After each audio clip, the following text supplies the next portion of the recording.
Back in 2010, I set off on what was supposed to be a gap year. I had just graduated from college, and my boyfriend Luke and I had been in a long-distance relationship for over a year and a half. We were tired of Skype, of snail mail, of email. We didn't really have many text messages internationally yet back in 2010. So we decided we would take a gap year, travel together, get to know each other better in real life, and then see what happened. The plan was really to spend 6 months in New Zealand, working, saving up some money, traveling around, and then 6 months traveling around Asia. But that is not what happened. Shortly after arriving in New Zealand, we realized, why would we leave? We have a whole year visa. We should take advantage of it. So we stayed for a whole year. The Rugby World Cup was on just as our visas were finishing. And then we loved it so much, we decided we weren't ready for our gap year to be over yet. We'd met all these other cool young travelers around New Zealand who had told us we could do the exact same thing in Australia. So we applied for working holiday visas in Australia, crossed the Tasman, and ended up spending 2 years living in the magical city of Sydney. I'd probably still be there, but I ran out of visa options, so I had to leave. Again, it ended up being a really great thing. While living in Australia was amazing, I had not yet pushed myself completely out of my comfort zone when it came to travel. But after 3 years of living abroad and traveling around, it felt like I didn't want this to stop, maybe ever.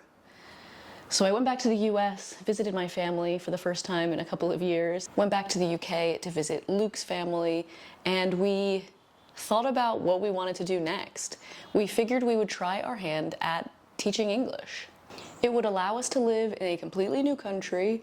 It would allow us to have jobs that gave us visas. We could save up a bunch of money, and then we could travel again at the end of that contract. So it seemed like a no-brainer. We got jobs in Korea just outside of Seoul in a sort of suburb satellite city, and we spent the year there from 2014 to 2015. It's what we like to describe as the best, worst year of our lives. It's very dramatic. But we changed entirely as people there. It was challenging. The first time that I had ever lived somewhere where the culture was so completely different from my own. We had to learn, sometimes by trial and error, about the culture. We learned the language to a conversational level, a completely new alphabet. Everything was a challenge, and we loved it. But what we didn't love was our jobs. As you can imagine, teaching English when you have no experience, and also when you are teaching people who do not speak your language, you do not speak their language, they're young, the systems are different, the hierarchies at a job are so different. It's when we both realized that we didn't want to keep doing jobs that would give us that Sunday night dread.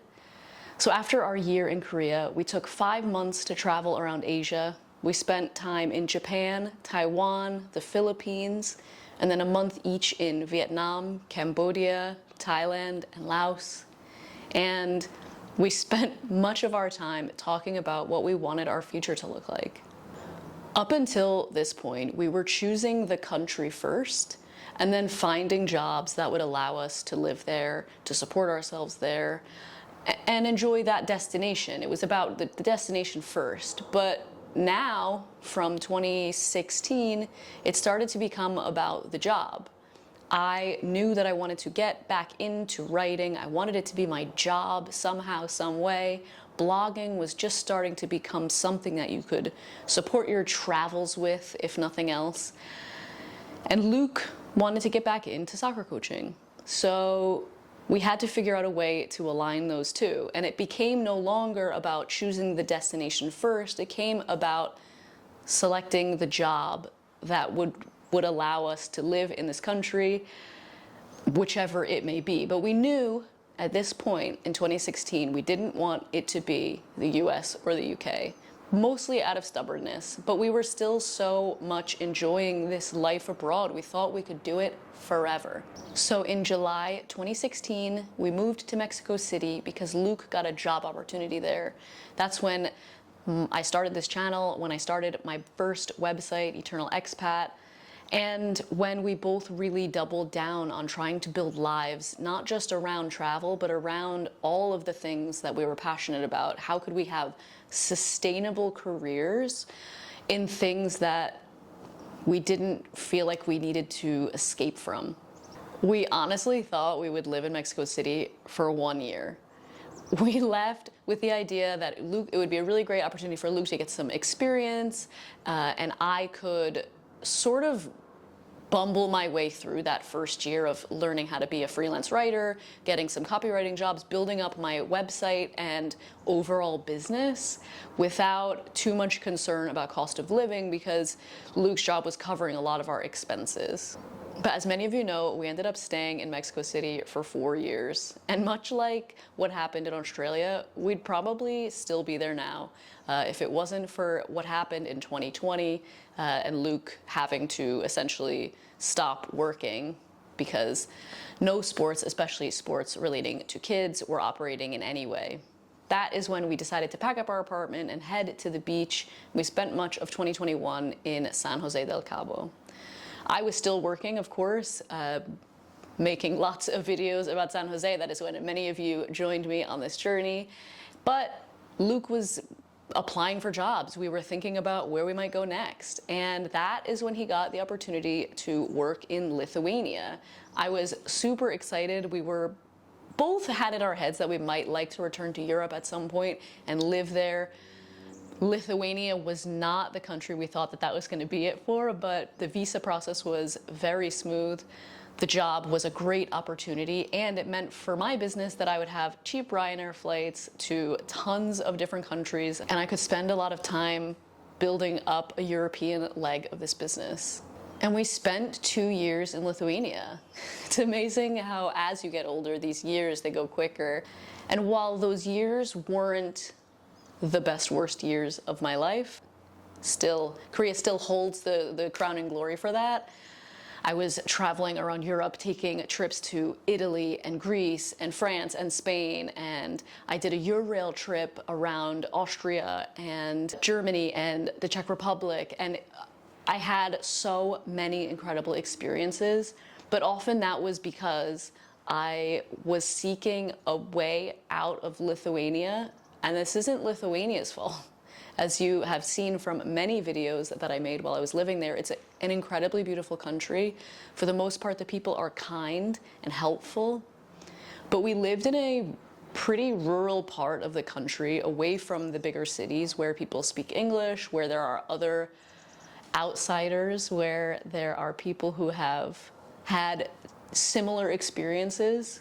The winters were brutal, long and dark and cold, and people sort of hibernate. So even when you go out, it's like a post-apocalyptic winter scene. And so it was lonely. And as the second winter carried on, I was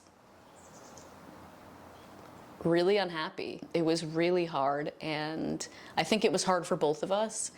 And as the progression of Luke's job sort of showed itself and what it might look like, we decided that it was probably a good time to think about looking somewhere else.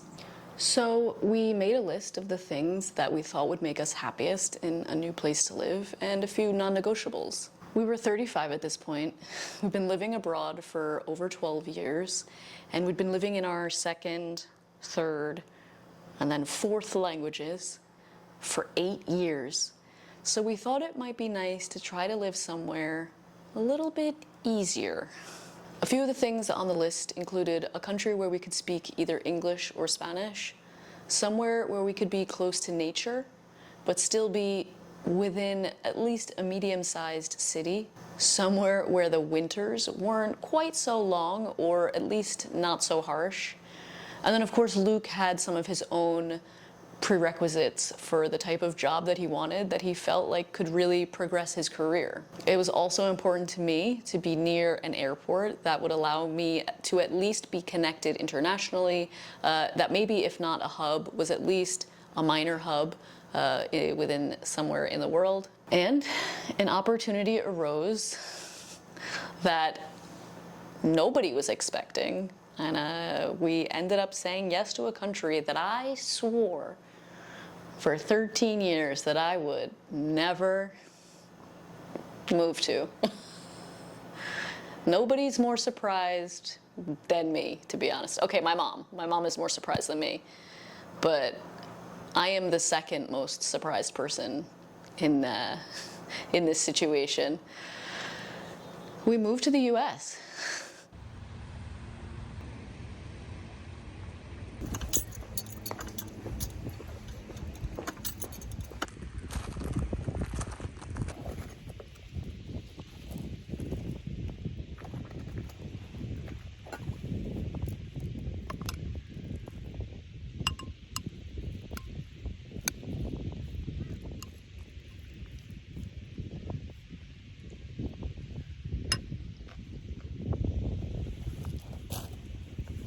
Moving to the US was a really difficult decision. In the last 12 years, I have very rarely thought about my safety, especially when traveling alone as a woman. And I knew that would change when I got here. Because of the opportunity to live in lower cost countries, I've been able to build a business from scratch without thinking about health insurance or car insurance or enormous rent payments. I've been able to ride the waves, sometimes the very crashing, horrible waves of a global pandemic when running a travel business. And being able to move to different countries and sort of start again or rebuild new parts of my business along the way. And that would not have happened. I would not be here in Seattle with the ability to afford to live in a place like this if I hadn't first moved to other places where I could afford to make mistakes and where I could make decisions on lifestyle rather than on cost of living. It's taken me a long time to make this video. I moved here to Seattle in November. It's now mid-July. Partly because I felt like I was gonna disappoint people, that maybe everyone had come to know me in a certain way and had certain expectations, and I didn't want to disappoint anyone. Partly because I wasn't sure exactly how I felt about all this. I had sworn for years and years that I would never move back here. I was perhaps embarrassed to admit that I wanted some comfort.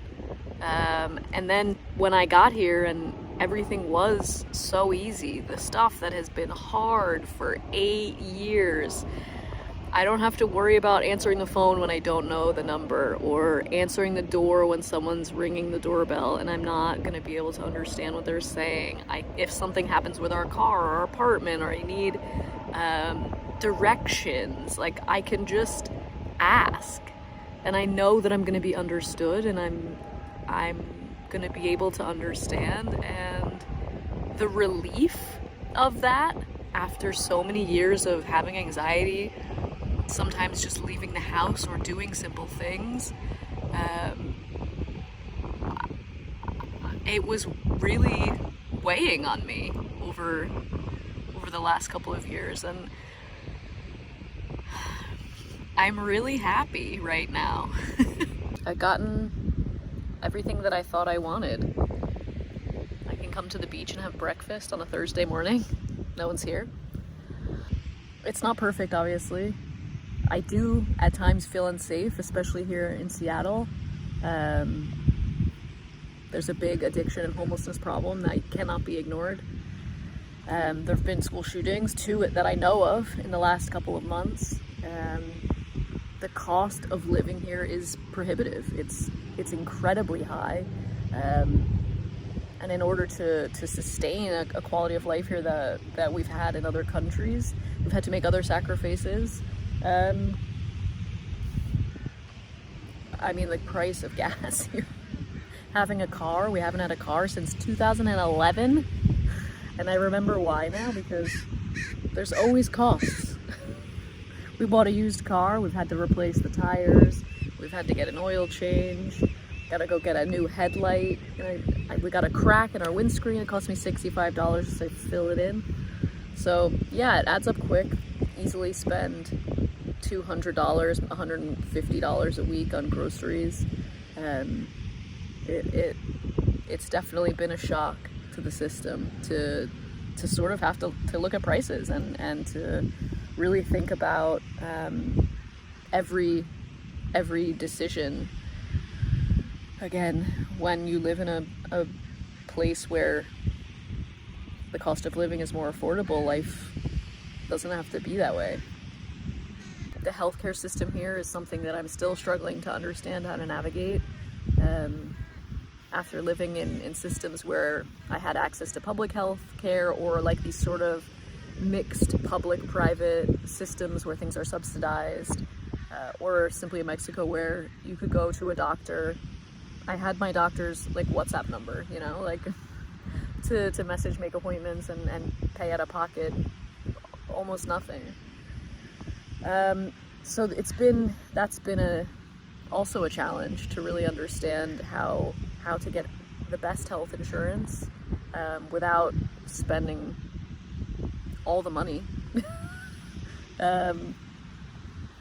Yeah, so again, it hasn't been all roses and butterflies and mornings at the beach. It's been difficult, of course, and I know that many of you who have spent your whole adult lives in the US have dealt with this forever, or perhaps have at least had time for each thing to settle in as those things change.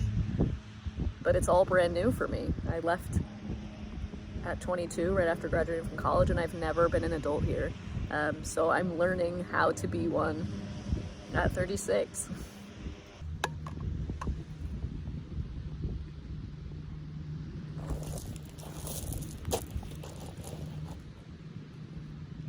It's also been more of a struggle than I thought it would be to find like-minded people.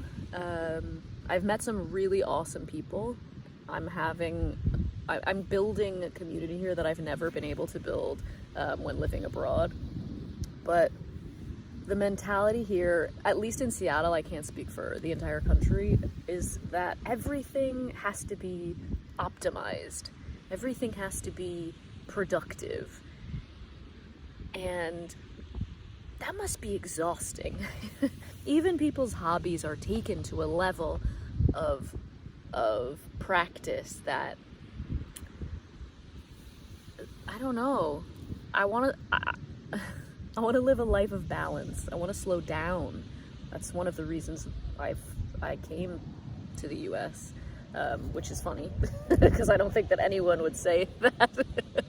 But I'm finding it difficult to connect with people who, at my age, are looking for more work-life balance, are looking for more space for creativity and crows, and building a life, not just a career. But I'm sure that they're here, and I'm sure that that's a difficult mentality to foster in a place where everyone is optimizing and producing and monetizing every last piece of their life. So yeah, that's how I've been feeling being back in the US. It's bittersweet. It's the right place right now. After 8 years of living in very different cultures and in different languages, and I'm still traveling a ton.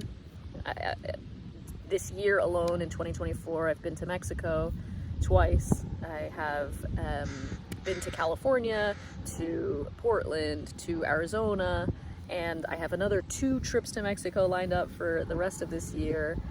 I'm gonna enjoy summer here in Washington. It's still all new to me, and it's pretty spectacular. The mountains are gonna come out on this side pretty soon. And I'm looking forward to exploring more of the US. I have been to parts of the East Coast. I grew up in New York, I went to college in Boston, and I've traversed the coastline along the Atlantic, but this part of the US is entirely new to me. I'm really excited to explore more of the Pacific Northwest, but also these cheap frontier flights around this region, maybe Colorado, Utah, Idaho. We'll see. The possibilities are endless. SeaTac is, although not the nicest, cleanest airport, a very well connected airport. So that's a plus. I also don't necessarily feel like that's it, I'm never gonna live abroad or anywhere else again. We moved here with the same intentions of everywhere else we've moved since Mexico, and we'll see how we like it. We'll see what the career prospects are. We'll see how we like the lifestyle, the jobs, the opportunities, and what else there is to offer, maybe in other parts of the country or elsewhere again. I don't feel like that's it, I'm done, I permanently moved back to the US, and I think that was like the mind shift that I needed to get into, because I was so afraid that most people were gonna just think that was it, like we were moving back to the US and life as an expat or traveler, or like that was all behind us now, and that's definitely not the case. Again, I have no intention of slowing down with my travels. They look a little different now because the starting point is different, and now I'm in a different region of the world, but I still have intentions to return to Europe as regularly as possible. I have a website all about Spain, so I'm not gonna not visit Spain at least once a year, and yeah, I want to make that clear to myself and also to anyone who thinks that this is the death of my channel or my career. I'm still a travel writer, I'm still a travel video maker, and I still intend to return to Mexico as often as possible to keep my guidebooks up to date and possibly write new ones. This is just a new home base, and it's a sunny one for now. But we survived the winter here in Seattle, and it was shorter and milder than Lithuania, and what more can you ask for now? I hope you enjoyed getting to know a little bit more about my life in the last 13 years. I don't know, I feel like I've just used every number in this video. How accurate it is, what year it is now, I don't seem to know. Thanks for letting me tell you this story, and thanks for sticking around and being here on this journey. If you enjoyed this video, please give it a thumbs up. I hope to do a few more of these storytelling episodes in the next couple of months to give you more insight into who I am, to the experiences that I've had, and hopefully help other people who are interested in similar journeys. So let me know in the comments below of this storyline of my life for the last decade. What interests you most? What would you like to hear more about? Let me know in the comments. Thanks as always for watching, and I will see you next time.